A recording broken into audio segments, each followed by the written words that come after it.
Assalamualaikum warahmatullahi wabarakatuh. Waalaikumsalam warahmatullahi wabarakatuh. Apa kabarnya pagi hari ini? Alhamdulillah. Masih semangat belajar? Oke, kalau Pak bilang takbir, apa jawabnya? Allahu Akbar. Panyi kekompakan kalian. Takbir. Allahu Akbar. Takbir. Allahu Akbar. Takbir. Allahu Akbar. Oke, sebelum kita mulai pembelajaran, supaya belajar kita ini berkah, dapat ilmu dan dapat pahalanya, marilah kita berdoa dipimpin oleh ketua kelas. Silakan.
Dengarkan absen.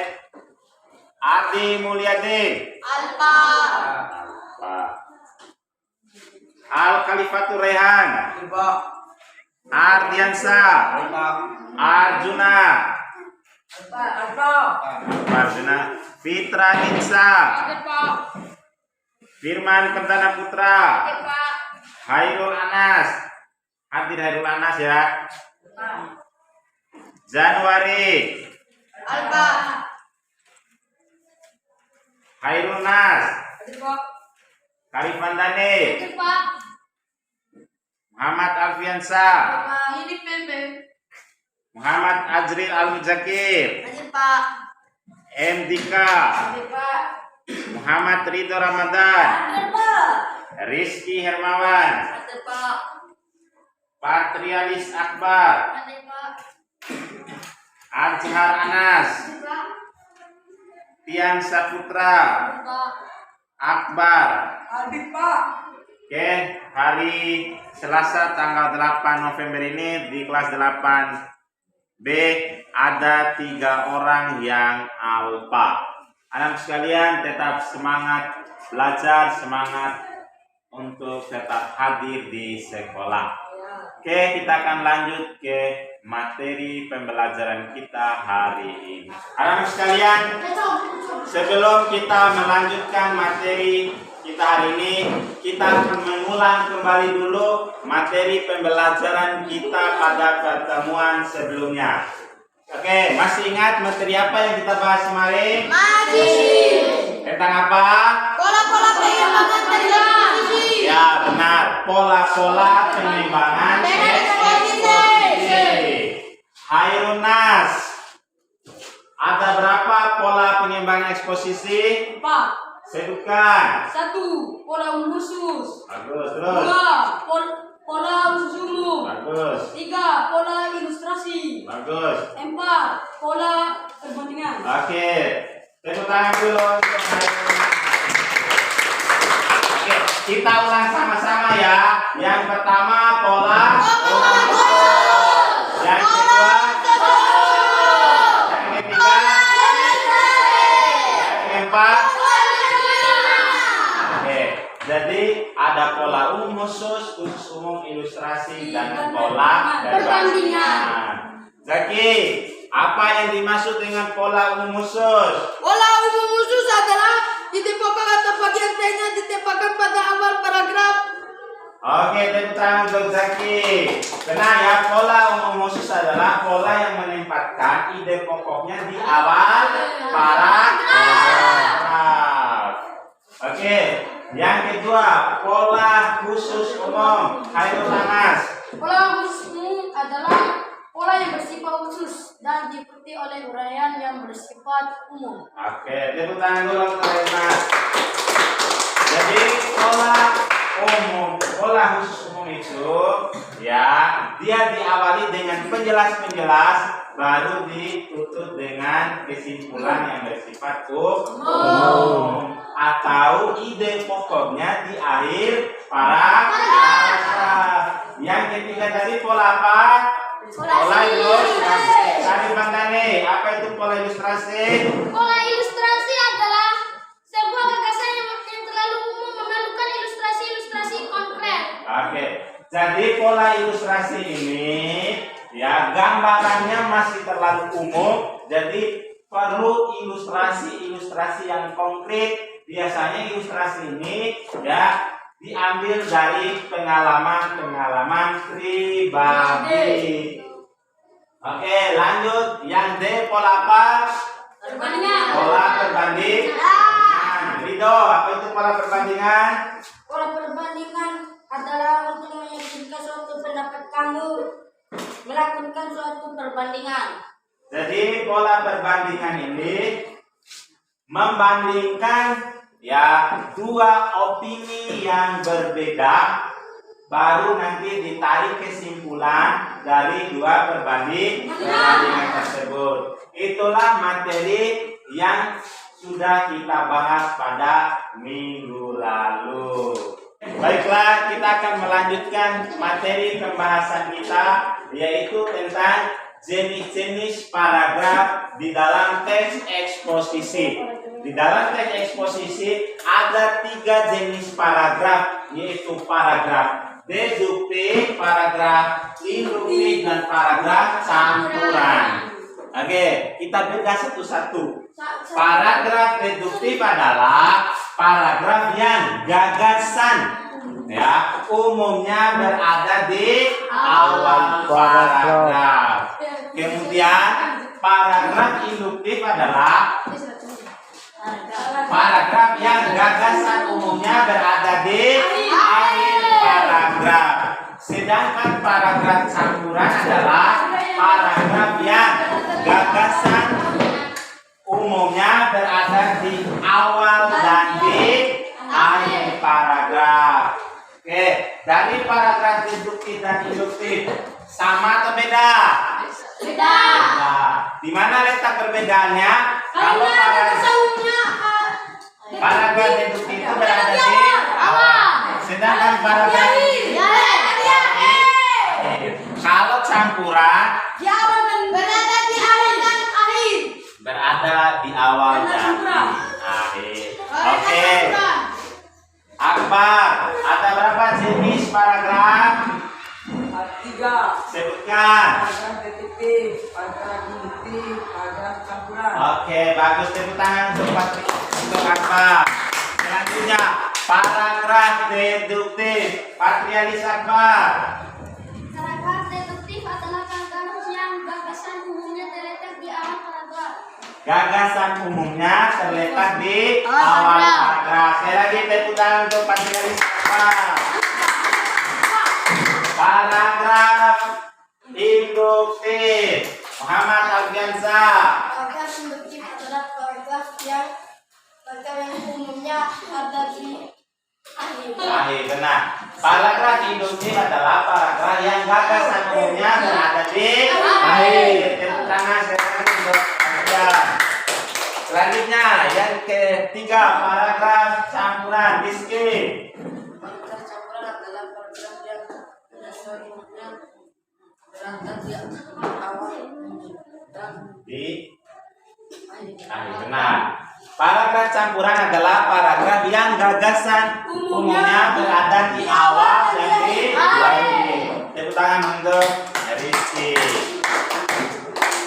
Oke, seperti apa contoh dari paragraf deduktif induktif, dan Campuran. campuran. Oke, Pak berikan ilustrasinya atau contohnya, nanti kalian menebak ya. Contoh yang Pak berikan ini paragraf apa? Apakah deduktif kah atau induktif kah atau campuran? Dengarkan baik-baik. Semua makhluk hidup membutuhkan air.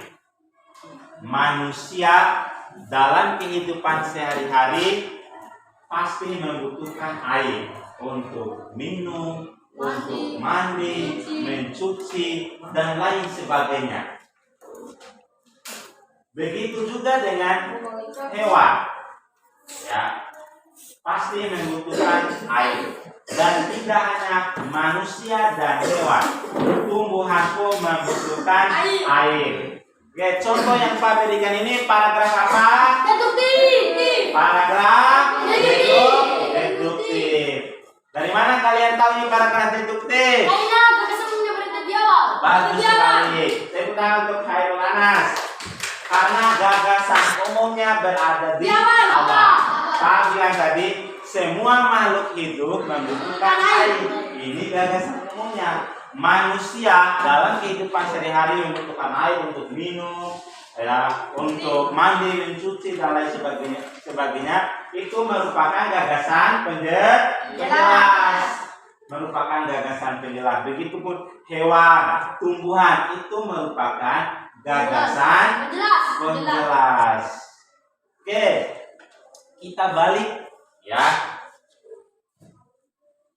Manusia dalam kehidupan sehari-hari membutuhkan air untuk minum, untuk mandi, untuk mencuci, dan lain sebagainya. Begitupun hewan tidak bisa hidup tanpa air.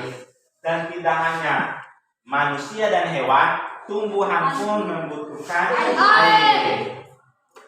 Jadi semua makhluk hidup membutuhkan air. Contoh yang Pak berikan barusan merupakan paragraf induktif. Dari mana kalian tahu? Benar. Karena gagasan umumnya berada di akhir paragraf. Ya. Jadi Pak tadi menuntut dengan jadi semua makhluk hidup membutuhkan air. Dia ini merupakan gagasan pokoknya atau gagasan umumnya. Tadi ya paragraf ini dimulai dengan kalimat penjelas. Ya, penjelas pertama, kedua, dan ketiga. Baru ditutup dengan gagasan umumnya. Kalau dia induktif ini, gagasan umumnya ini juga bersifat sebagai kesimpulan. Makanya tadi Pak memulai dengan kata jadi seluruh makhluk hidup membutuhkan air. Itu merupakan paragraf induktif. Kalau paragraf campuran, yaitu ya ingat ya, gagasan umumnya berada di awal dan di akhir. Di awalnya ada gagasan umumnya, di akhirnya ada gagasan umumnya. Tapi gagasan umum yang di akhir bersifat sebagai kesimpulan dan penegas kembali ya gagasan umum yang berada di awal. Sekarang contoh paragraf campuran. Dengarkan baik-baik ya paragraf yang Pak sampaikan ini. Indonesia merupakan negara agrobisnis ya, yang memiliki luas lahan yang cukup luas. Ya. Apabila sektor ini dikembangkan dengan serius oleh pemerintah Indonesia, ya, maka rakyat Indonesia pasti akan hidup sejahtera. Ya. Karena apa? Karena 90% penduduk Indonesia adalah petani. Ya. Jadi Indonesia kalau memfokuskan secara serius pada sektor agrobisnis pasti akan menjadi negara maju makmur ya dan merupakan sumber pangan dunia.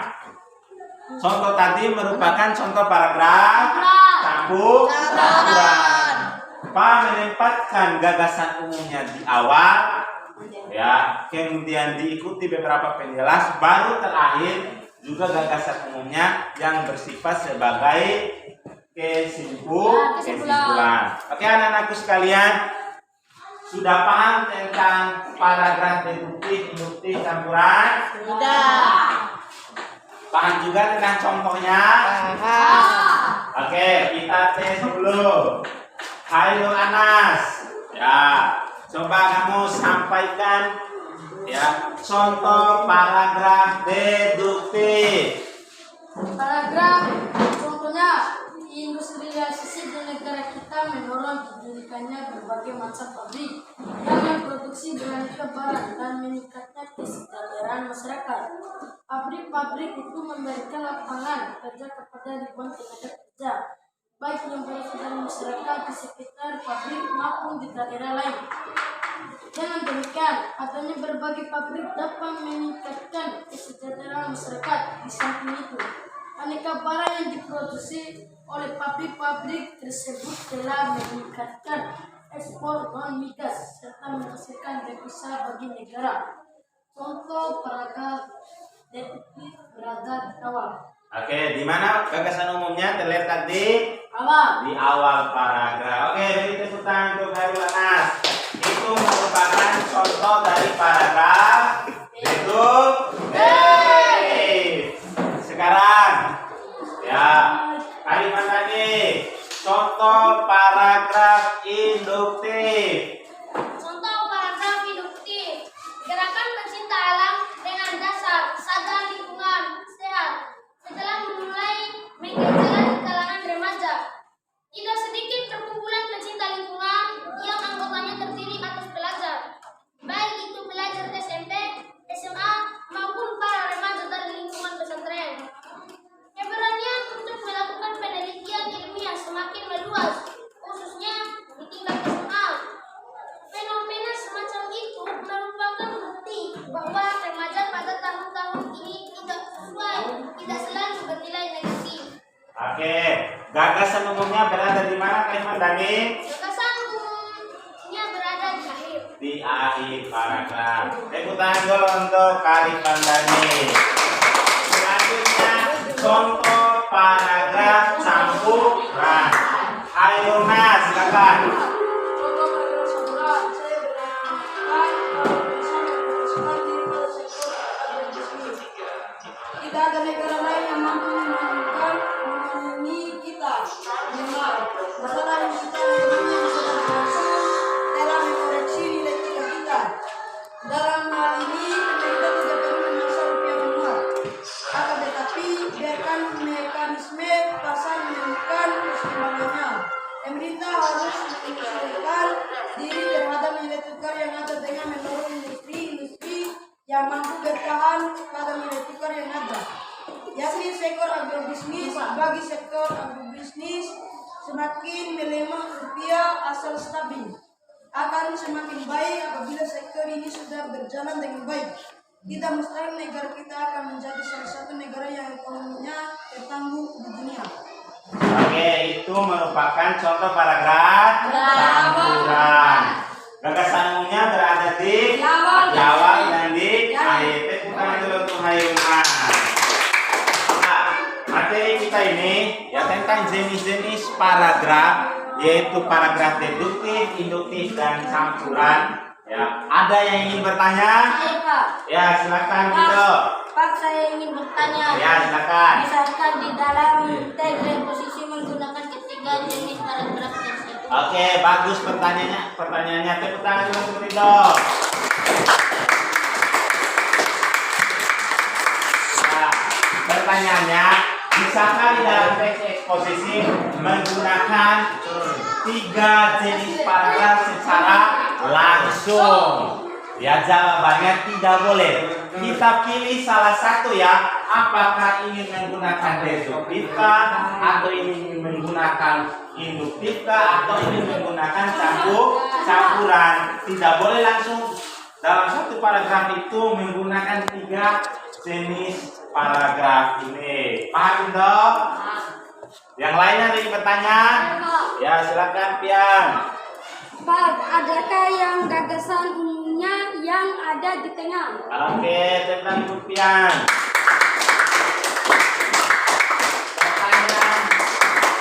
Pertanyaan Pian Saputra, adakah paragraf yang gagasan umumnya berada di tengah?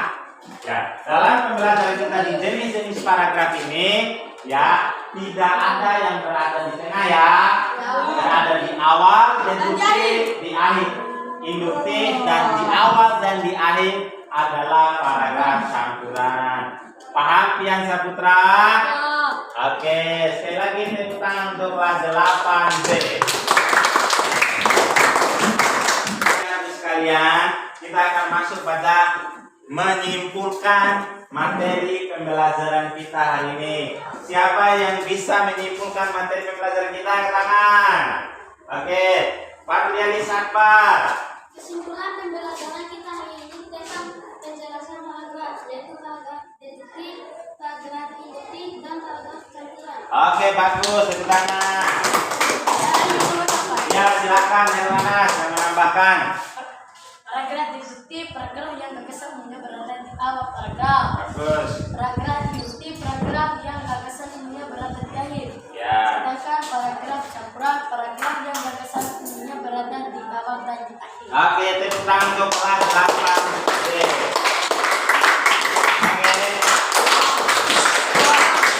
Nah, jadi kesimpulan pembelajaran kita hari ini yaitu di mana dalam menyusun teks eksposisi menggunakan 3 macam paragraf, yaitu paragraf deduktif, induktif, dan campuran. Ingat, paragraf deduktif gagasan umumnya berada di awal, paragraf induktif gagasan umumnya berada di akhir, sedangkan paragraf campuran gagasan umumnya berada di awal dan di akhir.